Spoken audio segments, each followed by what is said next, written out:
It was supposed to be a very momentous occasion for Cheteshwar Pujara, the 13th Indian to get to 100 tests. He had already gotten a special memento from the first individual who had played 100 tests for India, and that was Sunil Gavaskar.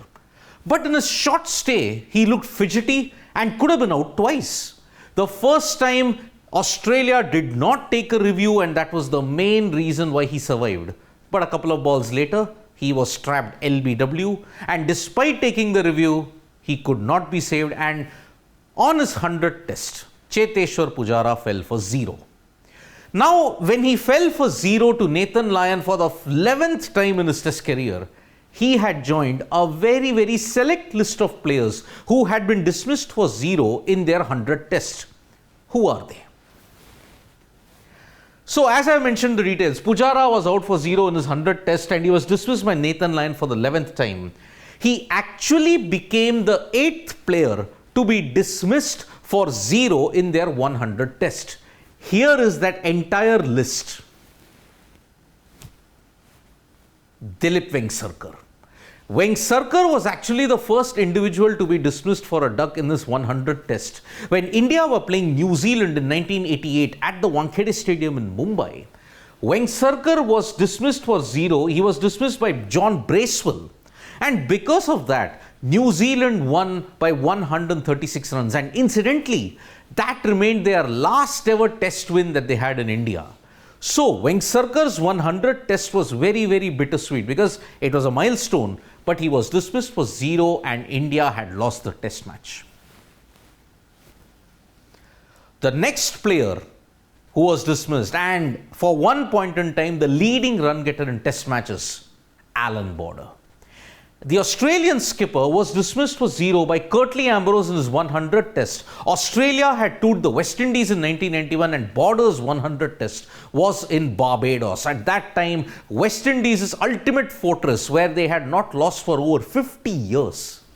He was dismissed for 0 and as per the script, West Indies registered a 343 run win against Australia and they had won the series commandingly in that. However, that was to be the last time West Indies would dominate Australia at home because in 1995, Australia won the final frontier and they became the official world's best team after winning in the West Indies. But that was the peak of West Indies' dominance at home. A rather strange name to feature in this particular list because we all thought that batters would play 100 tests. What about bowlers? Well, Courtney Walsh, he has the distinction of being dismissed for 0 the most number of times in Test cricket. And that was true even in his 100th test.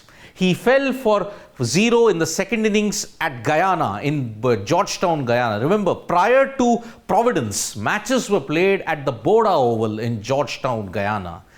Against England, he was dismissed for a duck, but West Indies won by 242 runs. In the entire match, Ambrose and Walsh were totally good, and that is the reason why Courtney Walsh figures in the list, but you wouldn't expect him to score that many runs. Remember, he has been dismissed for duck a lot of times. In his 100th test, unfortunately, he could not have timed it worse.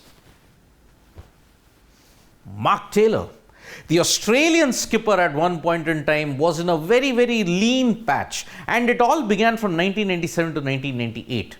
After he had registered a magnificent triple century against Pakistan, the 1998 Ashes was going to be his last. And in his 100th test that he played against England in Brisbane, he had started well with 46, but unfortunately fell for 0 in the second innings when he was dismissed by Dominic Cork. England managed to hold on for a draw. You would see the visuals later on that there was a horrendous storm and Richie Benaud's magnificent commentary that even made a storm watching look very, very memorable. Stephen Fleming. What is it with captains and 100 tests that they just don't seem to do well? Ricky Ponting and Inzamam ul Haq are the exceptions to the norm, but at one point in time, captains in their 100 tests never did well. Stephen Fleming was one such person. During the 2006 Centurion test, which incidentally featured the 100 test for both Jacques Kallis and Sean Pollock, Fleming unfortunately suffered a big blow. He was cotton bowled by Makaya Ntini in the Centurion test and he had scored 6 in the second innings. So 0 and 6 in his 100 test. And unfortunately, New Zealand lost by 128 runs against South Africa. It was the start of New Zealand's horror show, because from 2006 until Brendan McCullum's arrival in 2012, nothing changed much for them. Alastair Cook. Yet again, another captain falling horror to the 100 test syndrome, because it was in the 2013-14 Ashes series that Alastair Cook was playing his 100 test match. And at the WACA Perth, Australia were already on top. He had impressed with 72, but unfortunately, when he was nearing a ton, he cut Nathan Lyon straight to David Warner, and that was how he missed out on a century. But in the second innings, Ryan Harris delivered a magnificent delivery. Some call it the ball of the 21st century. It missed a crack, straightened, and then went away. That was a double swing brilliance from Ryan Harris, and Cook fell for a golden duck. Australia won the match by 150 runs, and they had gotten the Ashes back after 4 years. They would go on to dominate England, and they would win it 5-0. Brendan McCullum.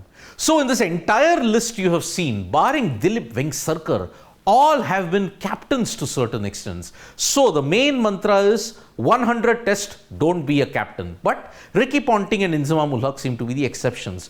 Brendan McCullum, in his 100 test that he played against Australia in 2016 at the Basin Reserve, he fell for a 7-ball duck to Josh Hazlewood. New Zealand lost by an innings and 52 runs, but in his next test, he would end on the ultimate high when he smashed 145. The fastest 100 in test history went to Brendan McCullum at that point in time, 100 of 52 balls. And so, that is why if you look at it, Cheteshwar Pujara is an unwanted company, but he's not the captain of the team. That is at least one thing that will go with him. So, Cheteshwar Pujara has a chance to redeem himself in the second innings, because remember, only one innings is up, and it looks like India will bat in the fourth innings. But it will be a very, very tricky chase if that happens, and Cheteshwar Pujara will be the key in this. So thank you so much, folks, for joining us for this video. We'll be back with more updates on Sports Today. Press the like, comment and share button. We are also there on Facebook, Twitter and Instagram as well. Thank you.